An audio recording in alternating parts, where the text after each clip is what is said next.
नमस्कार मित्रों, स्वागत है आपका ज्ञान विद्यालय चैनल पर। आज हम पढ़ेंगे छठा पाठ जिसका नाम है भगवान के डाकिए। सबसे पहले देख लेते हैं इसके लेखक कौन है। तो इस पाठ के लेखक हैं रामधारी सिंह दिनकर, जो कि बहुत ही प्रसिद्ध कवि हैं हिंदी के। इन्होंने कई सारे कवि लिखे हैं और आज हम इसके पाठ भगवान के डाकिए पढ़ेंगे।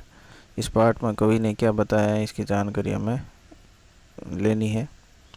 तो सबसे पहले शुरू करते हैं।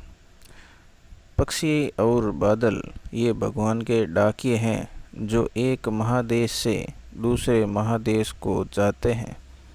हम तो समझ नहीं पाते हैं, मगर उनकी लाई चिट्ठियाँ पेड़ पौधे पानी और पहाड़ बाँचते हैं।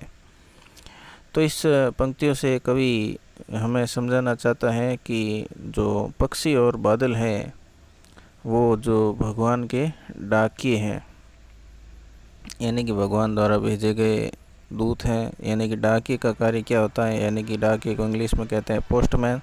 तो पोस्टमैन का कार्य क्या होता है, जो भी पत्र हैं हम डाकघर में पहुंचाते हैं, उन पत्रों को उसके निश्चित पते पर पहुंचा देना ये डाकिए का कार्य होता है। तो उसी प्रकार भगवान के डाकिए किसको बतलाया है, पक्षी और बादल को बताया। यानी कि परीक्षा में ये प्रश्न भी पूछ सकते हैं कि भगवान के डाकिए किसे कहा गया है, तो पक्षी और बादल को है जो भगवान का डाकिया बताया गया है। जो एक महादेश से दूसरे महादेश को जाता है, यानी कि एक देश से दूसरे देश को जा सकते हैं, उन्हें कोई रोक टोक नहीं है, उनके लिए कोई बॉर्डर नहीं है, कोई सीमा नहीं है, कोई बाधाएं नहीं है। बाधाएं और बॉर्डर तो केवल किसके लिए बने हुए हैं, मनुष्य के लिए बने हुए हैं। ये पक्षी और बादलों के लिए कोई भी बॉर्डर नहीं है, वो किसी भी देश में जा सकते हैं। हम तो समझ नहीं पाते हैं, मगर उनकी लाई चिट्ठियाँ पेड़ पौधे पानी और पहाड़ बाँचते हैं। यानी कि पक्षियों की जो लाई हुई चिट्ठियाँ हैं उनको हम तो समझ नहीं पाते हैं, मगर जो उनकी चिट्ठियाँ हैं उनको कौन समझ पाता है, कौन बाँच पाता है, बाँचने करते हैं, सुन सकता है, समझ पाता है, बोल सकता है। तो उन्हें पेड़ पौधे पानी और पहाड़ है जो बाँचते हैं। यानी कि ये प्रश्न भी बन सकता है परीक्षा में कि पक्षियों के द्वारा लाई गई चिट्ठियों को कौन बाँचता है।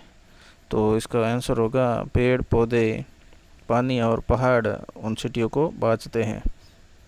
तो अगला अवतरण देखते हैं।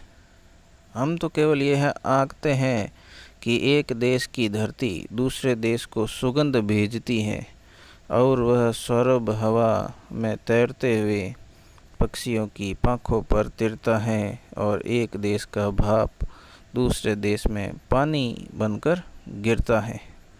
तो इस तरह से कवि कहना चाहता है कि हम तो केवल यही आंकते हैं, इसी का आकलन करते हैं, मूल्यांकन करते हैं कि एक देश की धरती है जो दूसरे देश को सुगंध भेजती है, यानी कि खुशबू होती है एक देश की जो दूसरे देश में जा सकती है।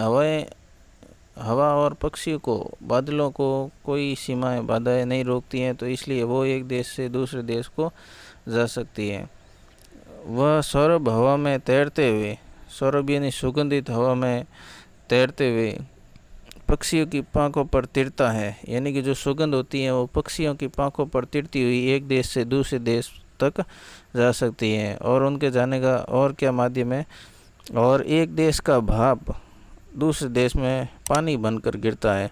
जो धरती से भाप बनती हैं, समुद्र से भाप बनती हैं, वो ऊपर जाकर बादल का रूप ले लेती हैं, और वो बादल हैं किसी भी देश की सीमाओं में नहीं बंधे होते हैं। वे एक देश से दूसरे देश, एक देश से भाप बनकर दूसरे देश में पानी बनकर भी गिर सकते हैं। तो रामधारी सिंह दिनकर ने कहा है कि हमें इस कविता से मुख्यतः ये संदेश दिया है कि हमें किसी भी सीमाओं और बाधाओं में नहीं बनना चाहिए। जिस प्रकार से पक्षी और बादल है वो स्वच्छंद विचरण करते हैं, उसी प्रकार से हमें भी है जो इस पर मनुष्यों की जो सीमाएं बॉर्डर बंधे हुए हैं उनको खोलकर वसुदेव कुटुंबकम की भावना को फैलाना है। यानी कि सभी को एक साथ रहने का संदेश है जो इस कविता में हमें कवि ने दिया है। तो ये इसका मुख्य संदेश है। तो आशा करता हूँ कि आपको ये पाठ समझ में आया होगा।